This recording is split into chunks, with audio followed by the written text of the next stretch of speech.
So what's going on, ladies and gentlemen? Today we're here with one of our great sisters, Levystein Lockett. Now, the reason why I have this sister on the show is that I made a video recently, and she, made a comment in the comment section about the reasons why she had to leave America. And I said, oh, that got my attention. And the sister was gracious enough to bless us with her time. We definitely, thank you for taking the time out your day, sister, to speak with us. But for people that maybe not know who you are, tell people just a little bit about yourself. Okay. Like Phil said, my name is Levystein Lockett.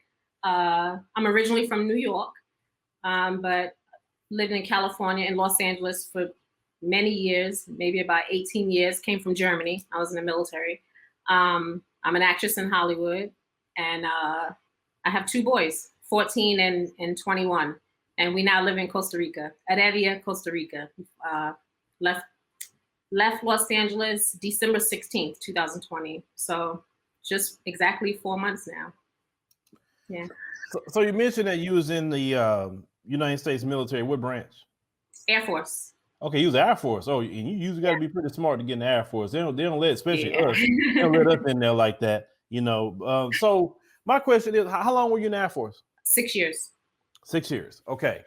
So you served your country, and I want to lead up to this. The recent video of the Army lieutenant, that was treated like he was a piece of crap. I'm pretty sure. Have you seen that video?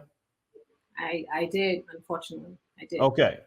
So since you can relate to be, serving the U.S., government in the military, and then his brother is active military. What went through your mind when you saw that video? What went through my mind is I could relate. Because when I was in the military, I'm a proud military veteran, right? But I know I've seen things, I've heard things in the military, and I felt really bad for him because there's just things that, look, there's racism everywhere. And so in the military, it's there. There's racism in the military. It is. And so what happened to him, it just made me sad. It made me sad. Yeah. Because I remember when I was in high school, you have a lot of recruiters, coming up to you and trying to get you to go.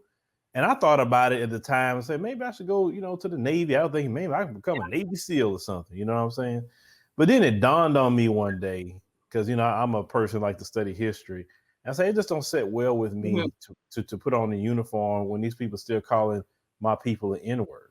And they have no appreciation for Black soldiers or anybody in the military whatsoever. So maybe I just had that epiphany a lot sooner than maybe most. But what got you to say, you will go to the Air Force? Yeah, because so my father was in the military. He was a MP, a military police. My uncle was in the Marines. My cousin, she's retired. I come from a long line of family that has served, whether it was Air Force, Army, Marines. And so, I didn't grow up in the best of conditions, you know what I mean? So we didn't have much growing up. And so when I was about 16, I saw my cousin drive up in front of our house in like this red convertible. And I was like, wow, maybe I can make some money. I can travel. And so that's mainly why I joined, to have a better life, to get out of my situation in New York and just have a better life. That's basically why I joined. And then I was used to it just from being around military and the family. So that was the main thing. I've traveled a lot, and it just afforded me a better life than how I grew up, if that makes sense. Okay, so something with the comment that you had made that got my attention was you was talking about what happened to George Floyd, and of course many of us unfortunately would never forget that video. But when you saw that video and you told me that you have two sons, correct? Mm-hmm. What are their ages? 14 and 21. Oh, definitely those ages. Okay. I had a interview maybe a year or two ago. A New York police officer said that they target young black men between the ages of 14 and 21. So the question is, how did that make you feel, initially when you saw that video as a black woman? Oof. It's so hard to talk about, you know what I mean? It's just mentally and emotionally draining. But I think when I first saw the video, I think I just, like many Black Americans, I just went numb and just couldn't believe it. Not that I couldn't believe that another police officer was killing a Black man, right? But I just couldn't believe seeing it live, right? I've never seen a Black person be lynched or, televised to the world. It was just so in your face, right? And so I wouldn't call it disbelief, but I knew right at that moment that was it for me. I had enough. That was not saying that the many other things that have been done to Black Americans is forgivable, because it's not. But when that happened to George Floyd, I saw that, I knew right then and there that I was done. That was unforgivable. And I did not want myself or my boys in that type of environment. Even if myself or boys have never been the target of a police officer, I didn't want them in that type of environment where things like this, to live in a country where it's allowed to repeatedly keep happening. You know what I mean? When I die, when it's my time to die, I want to make sure that my boys live in a country where they can walk in peace. No country is perfect, but at least they can walk in peace and they don't have to worry about a police officer, doing any type of thing like that, whether it's what happened to George Floyd or harassing them or, just being ignorant. I knew that was it for me. That was it. When that happened to George Floyd, we marched, myself and my boys, and that's a normal thing in my household. Mike Brown, I can just go down the list. Ever since they were like 5, since they can walk, I had my boys out there marching just to let them know, this is not right, right? But when that happened, after day in and day out and day in and day out and blisters on the feet and we out there marching, right? And kneeling. And after a couple of weeks of that, Phil, I was tired. Didn't want that for my boys. I don't want, when I'm gone, for them to still have to keep marching like that. It's just mentally and emotionally exhausting. And I hired a lawyer here in Costa Rica when I was in California and started getting the paperwork together to leave. That was it. Exactly 30 days after he was murdered. I hired a lawyer, started getting the paperwork, and that was the end of June. We left December 16th, 6 months later. So the, not only the horror with George Floyd, but also the psychological, yes, terrorism, because it's terrorism what these people do to us. Because, I'm in the media side, and they purposely make sure to show Black people being murdered to Black people. Now, the police kill white folks and Hispanics and other groups too, but they make sure to keep showing it to us because they want to keep us in a state of fear all the time, right? And unfortunately, that has worked a lot for a lot of Black people. So, and I applaud your efforts. But when you initially told family and say, you know what, I'm done, I didn't had it, what was your family's response? They weren't surprised. My family knows me, and they know. Well, first of all, I think because I was in the military and I've lived in other countries, and I was stationed in Texas, and I had never been there. So I think for my family, they know. My middle name is Keisha, so my family calls me Keisha, and they say when Keisha's ready to do something, she's gonna go. So they weren't like, no, don't go. Or what do you mean? They know if I put my mind to something, that I'm gonna do it. So they didn't They weren't surprised. They didn't try to stop me or anything like that. I think people were just like, oh my gosh, you're really doing it. Or what about your acting career? Or what about this? What about that? Because I put down roots in Los Angeles for so many years. But no one got in my way. No one got in my way. And even if they did, it wouldn't matter anyway. We started packing immediately. A month after we got killed, we started packing. So you call it like an immigration lawyer? So out here in Costa Rica, yes, it's Outlier Legal Services. They're out here, one of the top law firms out here. I wanted to get someone good to make sure we get our residency out here because I didn't want to be here as a tourist. I wanted us to put down roots and get our residency. And God forbid if something shall ever happen to me, I want to make sure my boys are legally here where they don't have to, you know, they're not forced to go back to the United States. I would roll over in my grave if they had to go back there. So, yeah. Okay, so you got your paperwork taken care of, you got all your stuff together, and you went to Costa Rica. Now, how did you initially feel when you got to Costa Rica? Like, as like I want to say your countenance, spiritually, how did you feel? I cried on it.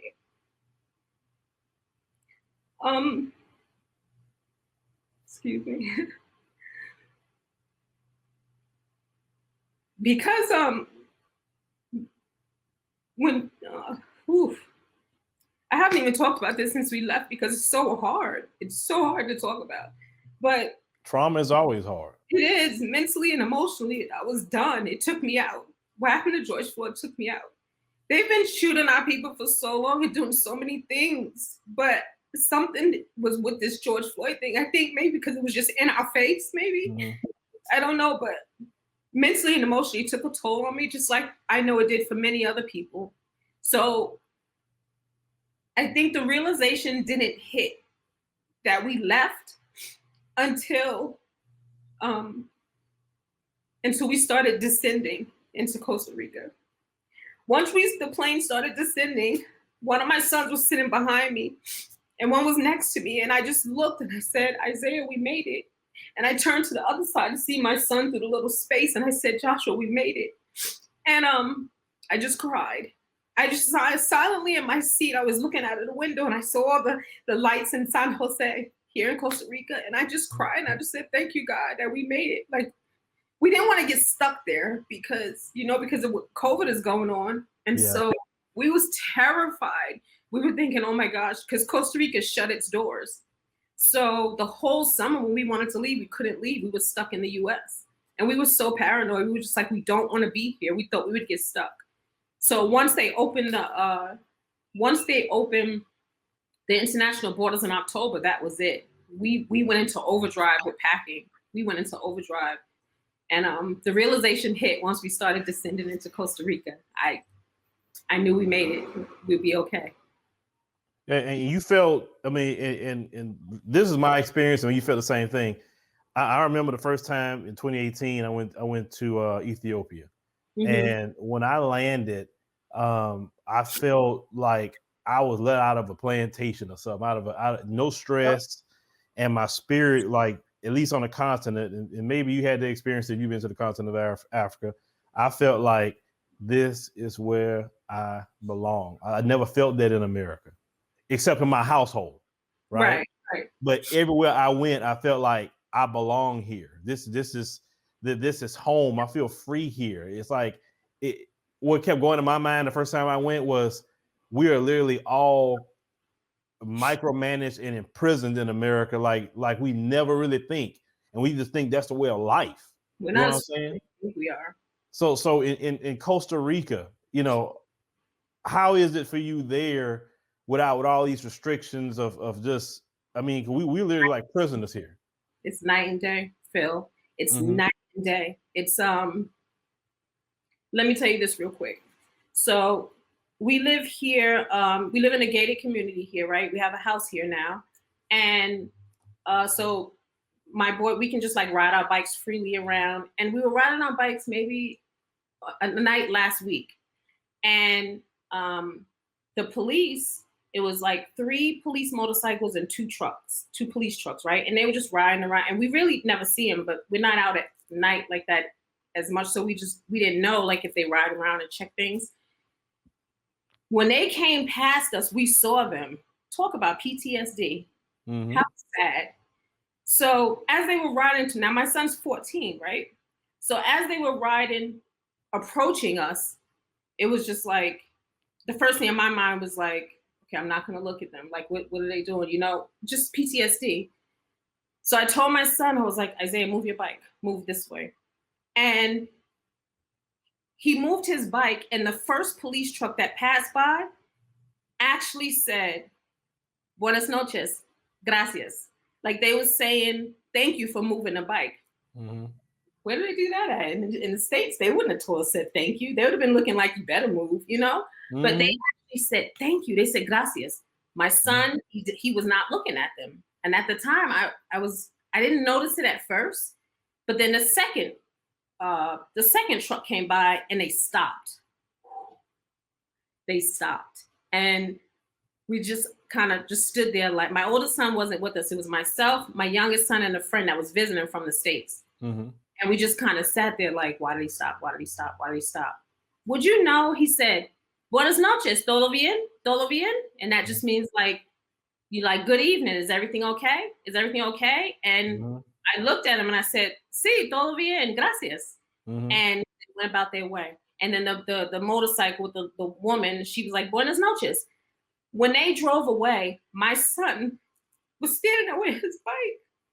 And he was his head was this way the whole way. And when they finally passed, I said, Isaiah, I asked him, like, why was his head down this way, not looking at the police? And he couldn't look at them. He didn't look at them the whole time. And I grabbed his arm and I just pulled him to me and I just hugged him. And I just said, I'm so sorry. I'm so sorry. But we're not there anymore. Referring to the States, we're not there. And so it was sad for me as a mother to see that my little brown boy was afraid to even look at the police as they were going by because he didn't know how they would respond to us. You know what I mean? And all I could do was just hug him, just embrace him. And so hopefully little by little that PTSD will leave us as we see them, because the police here are like regular people, to be honest with you. They say hi. They say hi. They're not out to get you. You know what I mean? And it's very different. It's a very different feeling.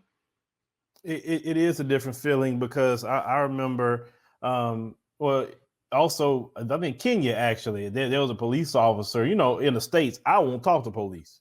I'm like, man, nah, because, you know, to me, I look at the police, you know, we call them race soldiers here. That's what they are. And then you got to be, you know, I know a lot of black police officers have been cool, but some of them you got to be careful too. Oh, yeah. But when a brother came up to me in Kenya and to say, oh, y'all from America, and they're discussing hip hop with me and want to find out about different things, like just talking to me like we've been friends. And this was a whole police. You know, I'm like, look at this. You know what I'm saying? Or when I saw like the Kenyan police or even Ethiopian police, they wasn't pulling people over every 5 minutes or something, harassing people for any little thing. You know what I'm saying? It's like we are so used to trauma, like you said, PTSD. I mean, when you don't say, oh, I don't look at that police. We all do that here. Like, we know if you look at them, they're gonna try to pull you over. You know what I'm saying? That's that old slave plantation. Don't look at me in the eye, boy. That's even if they're behind me, yeah. When they drive behind me, what I do, because I still have it, so I don't want them behind me. I don't. And when they're behind me, what I notice, what I've been doing is when they're behind for a long time, what I'll do is I'll put my blink on and I'll just pull over and I'll let them pass by. And maybe one day that'll leave me. But for now, I notice I do that because I said, I don't want them behind me. You know what I mean? But we've been here 4 months, and little by little, we're starting to see every time a police officer smiles at us, we're just like, he just smiled at us. And I'll tell my son, look, I say, he smiled. You know what I mean? But for us, that's just like, he smiled at us. That's sad. That's so sad. Yeah. And I'm the same way. It's like, I remember last time I got stopped by a police officer, and that was around the time of Botham's John. And I was bringing my daughter to school, and this woman pulled me over, you know, claiming I was speeding in a school zone. She was lying, because I know where the school zone line is at. And she said I was speeding or whatever. You know, I don't argue with these police, but that little woman that got the car looked just like Amber Geiger. It tripped me smooth. I said, oh my God. I said, Amber Geiger's sister pulled me over. So I'm sitting there, you know, and I got my little girl in the car, and I got my hands on the steering wheel and everything. And I'm following everything that I say in videos to do. You know, keep your hands on the steering wheel, ask them, could you do this, whatever. And the lady like, you can relax. Like, I'm not gonna do you anything. When she even told me that, I'm like, I don't even hear that. I'm on surviving an encounter as a prisoner of war right now. And I got my baby in the back because I know y'all got a history of taking it to this real quick and killing a black man right in front of their child.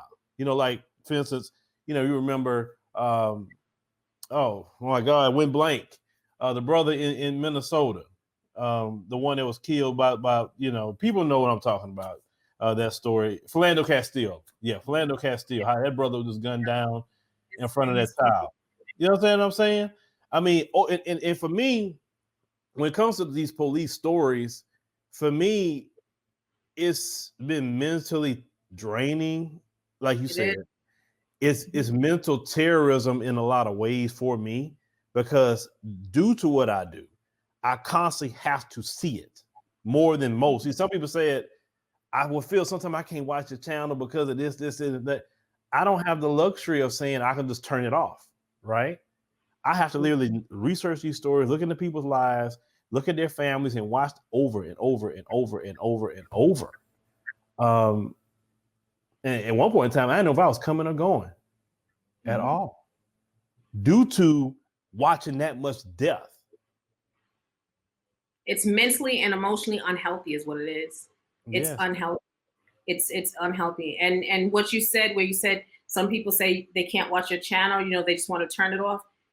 Speaking of that, there's a certain level of guilt that I carried for a while of leaving, because I felt like I've always been one of those type of people where I'm just like, I'm marching, I'm out there, I'm marching, and I'm gonna teach my boys the same thing, you know, for injustice. And once I decided to leave, I felt like I was leaving my people behind. I felt like I was letting them down, like letting my community down. And so I felt guilty, but I knew I had to go.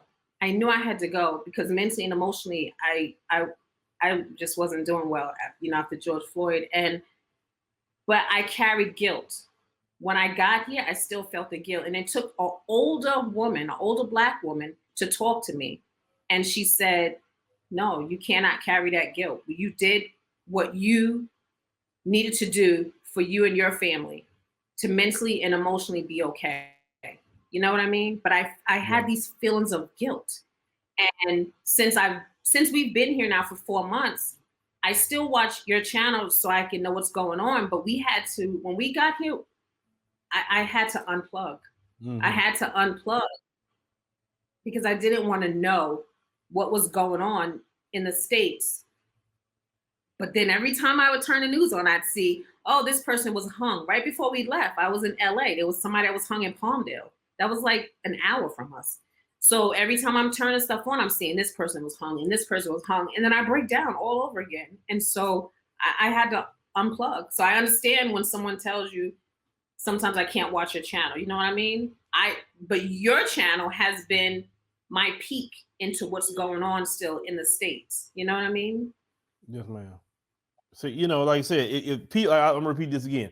If people feel that way about this channel at times, well, how do you think I feel? That's why with some, you know, one of the major blessings, and I thank God for, you know, our other journalists like Juan Gale and Demetria and, you know, other contributors like Sister Vicky and just many others to help me do this. Because when it was all me and some people complain, say, well, you're not doing the stories all the time. It's a mental health blessing for me not to do all the stories anymore.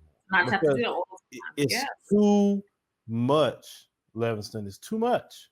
It is. It's way too much. But I just have to get recharged. And like you said, you had to get out. When they shut everything down with COVID, my recharge is the continent. That's my recharge. When I go, I can literally leave America, forget America, get around my people, recharge, then I can come back with full strength. Understand? And then I'm like you. I'm setting myself up where I can be on the continent, because you should not feel guilty. And I'm gonna tell you why you should not feel guilty. You did everything that you could to fight for your people, first and foremost. You said that you was out there. When people try, because people try to do that guilt trip, well, why they say make stupid statements, why y'all want to run? Well, you need to stay and fight. Well, you know what? Maybe I said this before. Maybe people wouldn't leave if you was more on code to protect the Black community enough. We wouldn't have to deal with these issues and problems. Because I know we strong enough. Look at the George Floyd protest, for instance. When Black people get fed up, we get things done, and we inspire the whole world when we do it. Okay. That's what angers me about my community here. You understand? We shouldn't have to feel like we have to go to another country because we're not safe. We got some of the strongest people, some of the richest people throughout the world right there in Black America. So if people feel like they have to leave, I believe that's a failure on our community for not being on code enough to protect our young men and our women and our children. You know, it's a failure on us. And so if you feel like you got to go, then I say God bless you and build a great life. I'm not mad at my brothers and sisters for leaving, because this place is wicked. Every day, it's like, if you look at it, everybody is weaponized against Babylon. Everybody. They incentivize to be weaponized against Black America. People get tired of fighting like that all the time. And that's exactly how I feel. Before we left, you know, just being a military veteran, like I carried a gun, a 9mm when I was in the military. So I'm no stranger to firearms. And just being there, I made sure before we left that my boys knew how to handle firearms and they knew how to shoot and, you know, just be safe, right? But when that happened with George Floyd, it's like, what's going on here? It's just, I feel like you know, white supremacists were psychologically just attacking the Black community. It was just insane. And it got to a point where, you know, I had the, you know, whatever firearms we had in our, you know, safely in our home, but we were thinking like, do we need to go buy more? You know, do we need to go buy more ammo? Like, what's going on here? And we were going to the shooting range even more frequently. And it got draining. It got draining. So we went from living like that to being here in Costa Rica, where, look, no country is perfect. Every country has its problems. I'm not saying Costa Rica is perfect, but I don't feel like I need to walk around with a gun. I don't feel like I have to have a gun, you know, at arm's length or in my house or whatever. There's a certain level of peace that we have here. We just have peace here. They call it pura vida, right? The simple life. And that's how we feel. We just have a very, very peaceful feeling. And we're in no rush to even visit the States, United States, not anytime soon. So no one knows the future, but I know for right now, we're at peace with our life. We're happy. And you're still close enough if you, for some reason, have to come access a family for some reason, you're still close enough, you know, to do that. The reason why, because when we were leaving, my choice, because I really wanted to move to Africa. That's what I really wanted to do. I wanted to move us to Africa, right? I didn't know what part, but I knew I wanted to go there. So it was between Africa, Italy, or here in Costa Rica. And when it boiled down to it, we was like, Italy, no, because they're having race issues over there. They're treating Black people not so nice over there either. And I was like, nope, I'm not dealing with that. And so Africa was just a bit far. And I wanted to be able to have access to the US if I needed to. I mean, we still have our apartment back in LA. I didn't even finish. We just packed. We came here with maybe like 20 suitcases and 5 pets on this plane, right? But we still have our home back there. We still eventually have to get back there, but I don't know when that's going to be. For now, a friend is just watching over it. And, but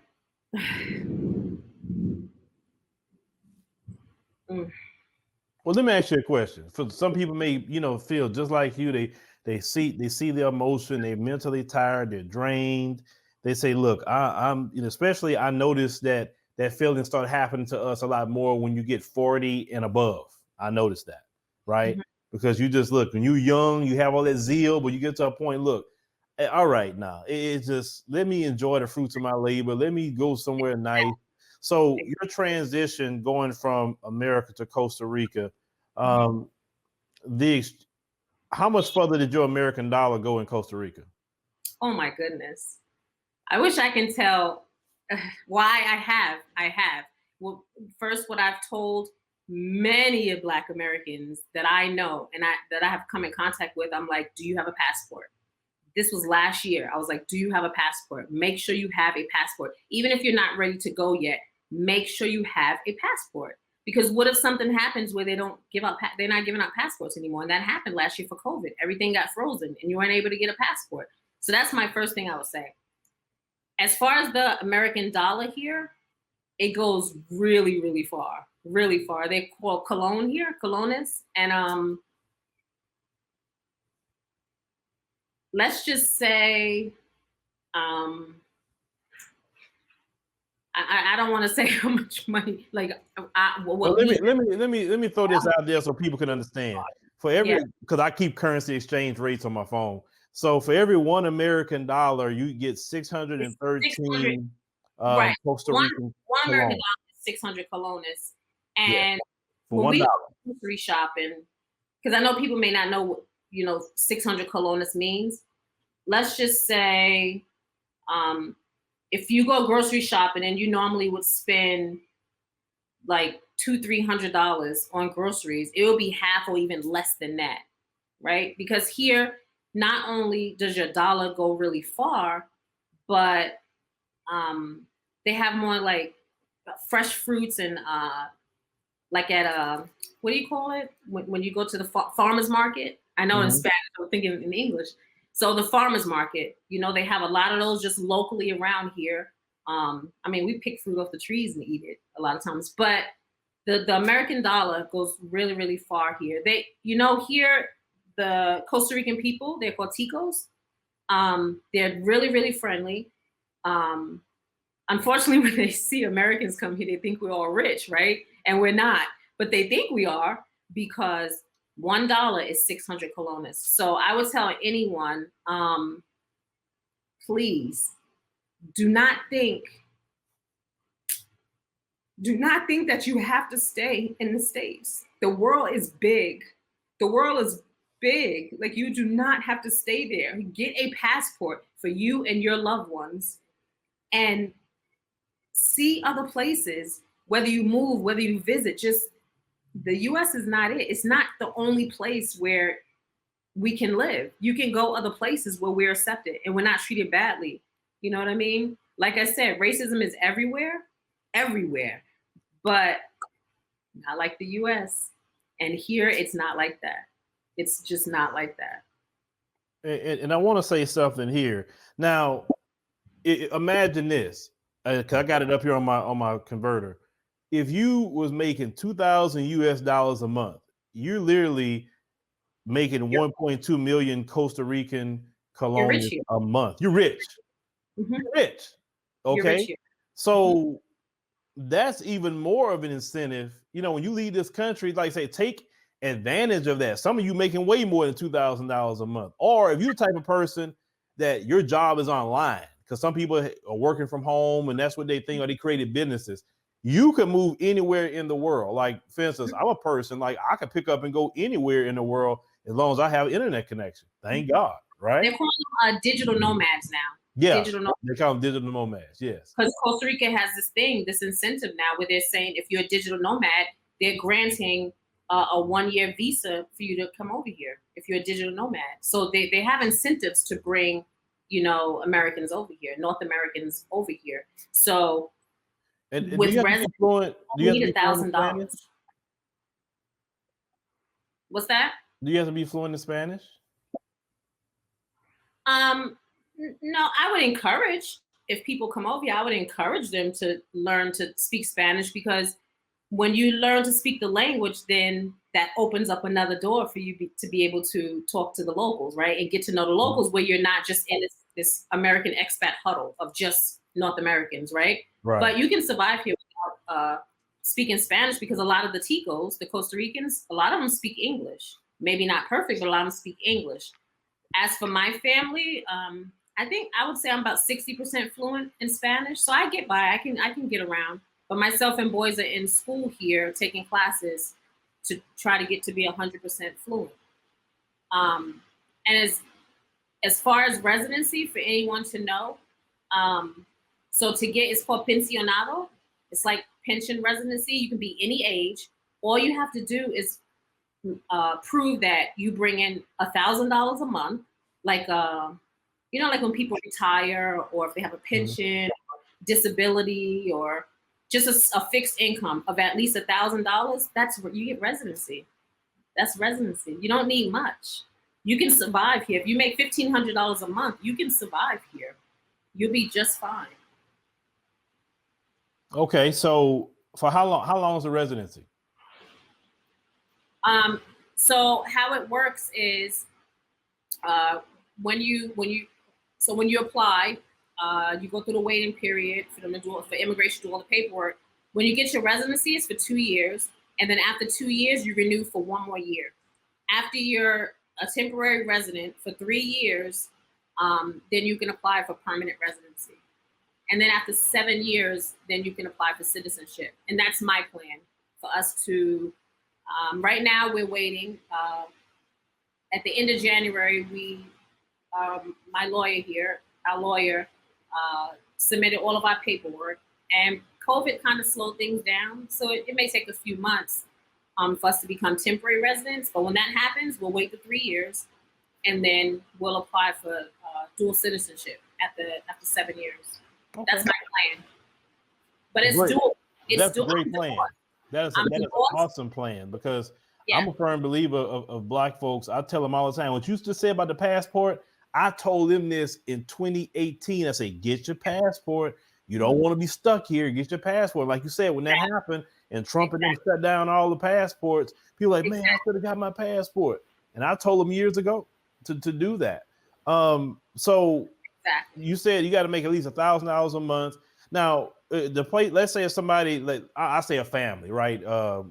Family, you know, husband, wife, kids, or just you know, a family. Need a 3 to 4 bedroom family home. What does that look like a month in Costa Rica? So really it depends on how you want to live here. Okay, right? In a good area. I'm not, okay, let me rephrase that. In a good, what we consider middle class or up area. There we go. Right. Yeah. Okay.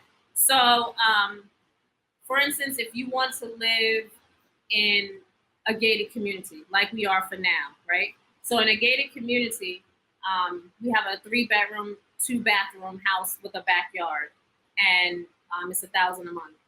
I paid more for that for a little tiny apartment in LA. Oh yeah, I know you did. You can even get it cheaper than that, because I've seen, because we're looking for, you know, something else with more space around us, less neighbors. I don't like being too close to neighbors, but I've seen 3-4 bedrooms for $700.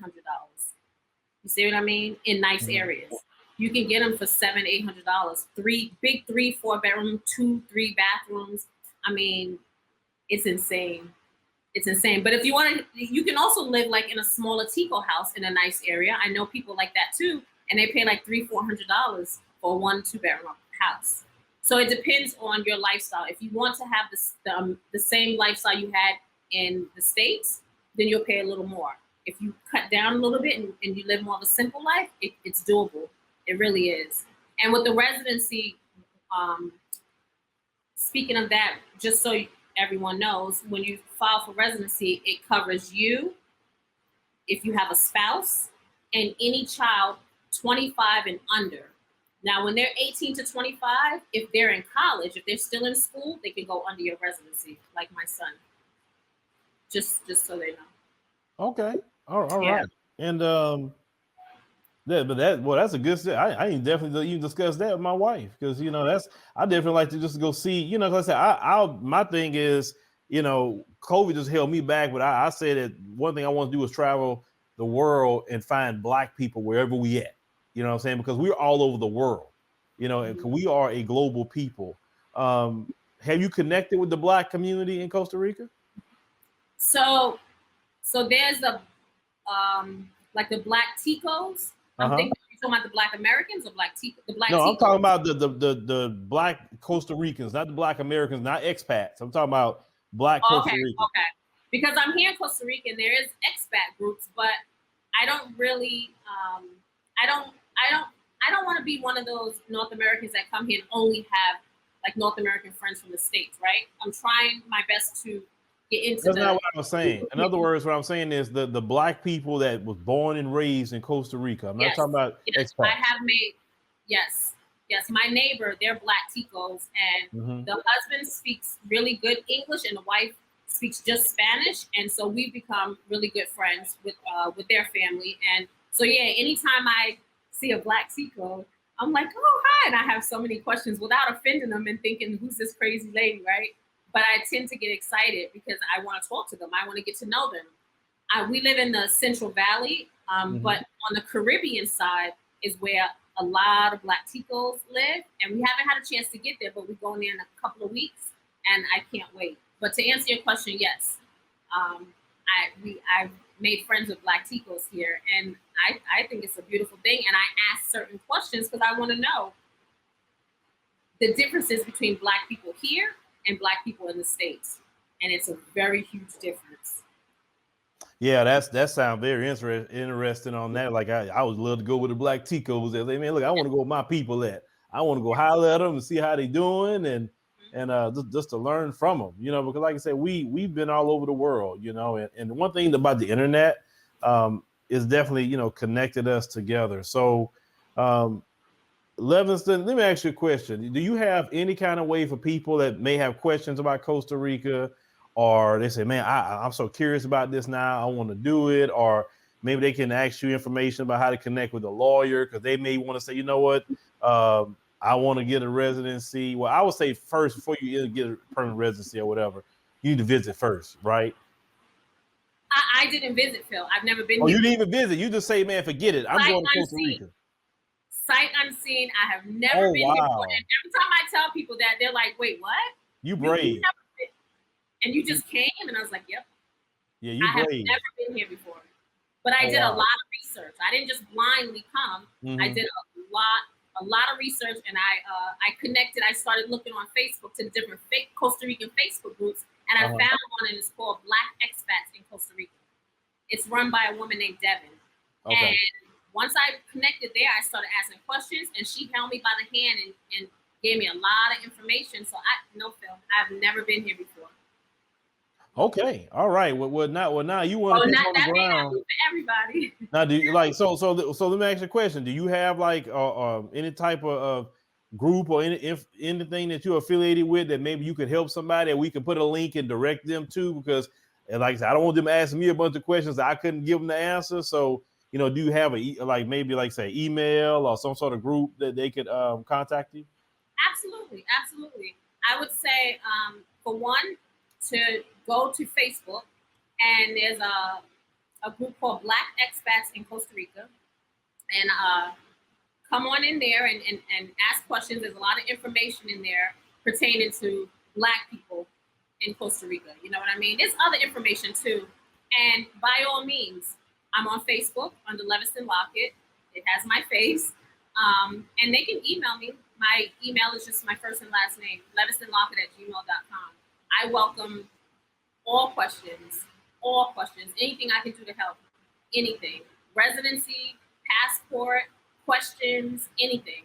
Because I just think that Black Americans need to know that there's other places to live other than the United States. It really is, where you can be happy and you don't have to constantly look over your shoulder.